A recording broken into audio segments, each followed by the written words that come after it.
I'm Vic Myers. Welcome to The Resistance. This is part 4 of our look at the Trump tax and its Orwellian attack on public media and free speech. You know, some of my earliest memories came from shows like Sesame Street and The Electric Company. Hey, you guys, remember that? My kids, they had the Magic School Bus and Reading Rainbow. Today's kids, well, they have 1,000 shows. They have 1,000 channels. But not every home has high-speed internet. Not every family can afford streaming. PBS is still the one place any kid, anywhere, can turn on the TV and learn. The Trump tax wipes that out. It eliminates all funding for the Corporation for Public Broadcasting. Without public funding, PBS and NPR, as you know them, the ones that reach every town, every rural county, they disappear. That's not an accident. That's a plan.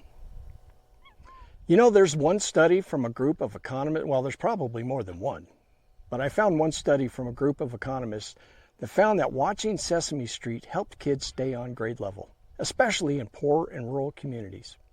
Another one showed it was as effective as preschool. But apparently that's not worth funding. We can spend $140 million on a single fighter jet, built for war, doesn't even work right, and we buy dozens of them.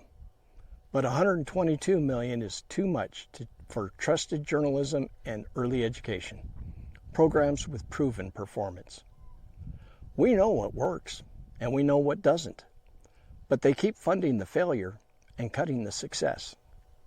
That's not an accident. That's a plan. Public media isn't just about kids' shows. It's local news in places the networks ignore. It's civic education without spin.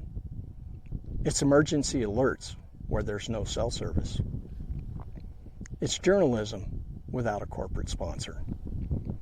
We will lose media that serves the public. We will get media that serves power. That's not an accident. That's a plan. Meanwhile, the mainstream media is under attack. They're being sued again and again until they break. And they're settling. They're apologizing. They're backing down. They're reframing their headlines and their stories to serve tyranny. But NPR isn't. PBS isn't. Because they don't chase ratings. They serve the truth.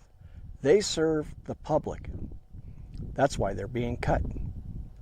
Trump tax also cuts funding for local arts and culture.